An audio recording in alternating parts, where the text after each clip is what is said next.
So ఇప్పుడే motor చాలు చేసినాం. మోటార్ ద్వారా ఇప్పుడు నీరైతే ఇప్పుడు చూస్తున్నారు ఇక్కడ కనిపిస్తుంది. సో బాయిలాగా. సో ఇందులో అయితే నీళ్ళు అయితే ఇందులోకి అయితే పోతున్నాయి. చూసుకోవచ్చు బావి ఎలా ఉందో. గుంతలాగా అయితే ఉన్నది. అలాగే చూసుకుంటే మనకు ఇక్కడ నుంచి అక్కడ వరకు పైపులు అయితే వేసిండ్రు. సో ఈ నీటిని అక్కడి పంట పొలాలకు అయితే మళ్లించుకుంటారు.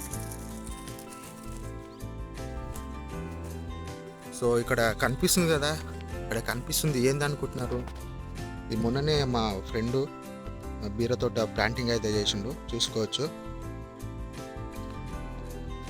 చూసారా మధ్యలో ఎలా కనిపిస్తుందో. సో ఇక్కడ కనిపిస్తుంది కదా, ఇవన్నీ బీర ఇత్తులు. సో మా స్నేహితుడు అయితే ఇక్కడ కనిపిస్తున్నాడు కదా, బీర ప్లాంటేషన్ అయితే చేసిండు. నిన్న మొన్ననే మొత్తం పైపులు అయితే వేసి వాటికి నీటిని కూడా ఇక్కడ అందించి నిన్న మొన్ననే ఇక్కడ కొన్ని మీరు గమనించుకోవచ్చు చిన్న చిన్న మొలకలు అయితే మనకు కనిపిస్తున్నాయి. మేము పొలంలో కనకదార అన్న సీడ్స్ ప్లాంటింగ్ చేసుకున్నాము. మొన్ననే వరి దుక్కులు దున్నుకొని ఈ రోజుకి ఒక వారం రోజులు అవుతుంది కనకదార సీడ్ ప్లాంటింగ్ చేసుకొని.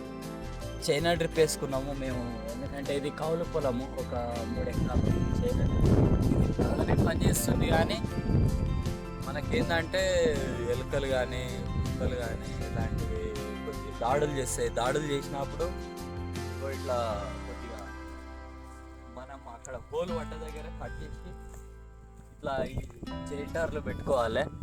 హోల్ పడితే ఇట్లా జైంటార్లు పెట్టుకోవాలి, లేకుంటే లీకేజ్ ఎక్కువై ముందుకు నీళ్ళు సప్లై కావు. ఓకే.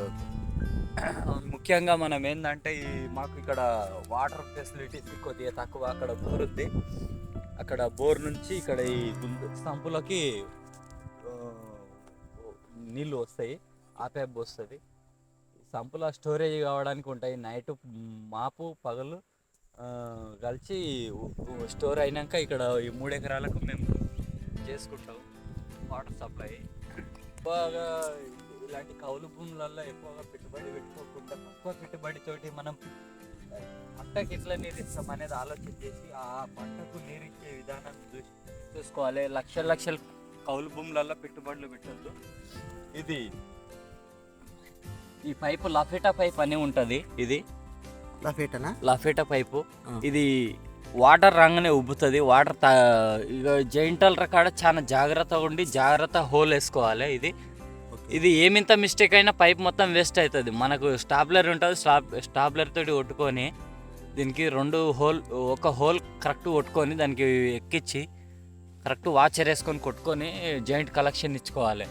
ఎందుకంటే మనం ఏదింత మిస్టేక్ చేసినా కానీ ఇది 270 ఫీట్లు ఉంటుంది, 90 మీటర్లది.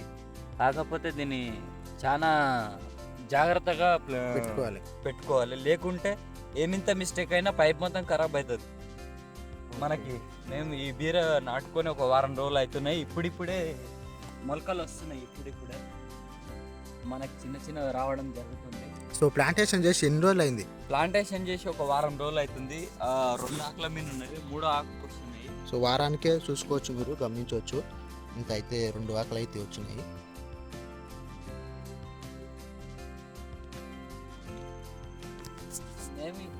ఇక్కడ బెడ్ మేకర్ లేనందుకు మేము ఒక కల్టివేటర్కి 2 చెక్కలు కట్టి బందోబస్తుగా తాడు కట్టి కల్టివేటర్కు చెక్కలు కట్టి ఈ బెడ్ లాయించుకున్నాము.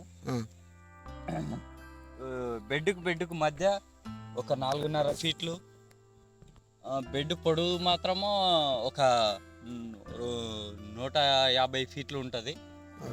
కాకపోతే చెట్టుకు మధ్య ఒక 2 ఫీట్లు ఉంటుంది బీర దూరము. చెట్టు మధ్య దూరము 2 ఫీట్లు ఉంటుంది.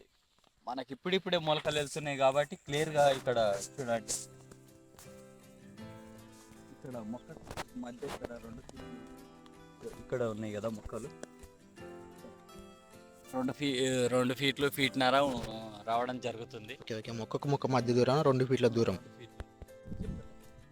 ఈ గ్రాస్ ఇదంతా మంచిగా కట్ చేసుకోవాలి. ఇది నీట్గా కట్ చేసుకునేది ఉండే కానీ మాకు టైం లేనందుకు ఇది ఇక్కడ ప్లాంటింగ్ చేసుకొని మేము తర్వాత నెక్స్ట్ ఇదంతా మొత్తం లేబర్ తోటనా లేదంటే మేమైనా సరే ఇది క్లీన్గా చేపించి మొత్తం క్లీన్గా చేయించాలి. నెక్స్ట్ ఏంటంటే మనం ఇక్కడ వరాల మధ్యలో అయితే బాగా క్లీన్ చేసుకునేది ఉంది ఈ గ్రాస్, కానీ మాకు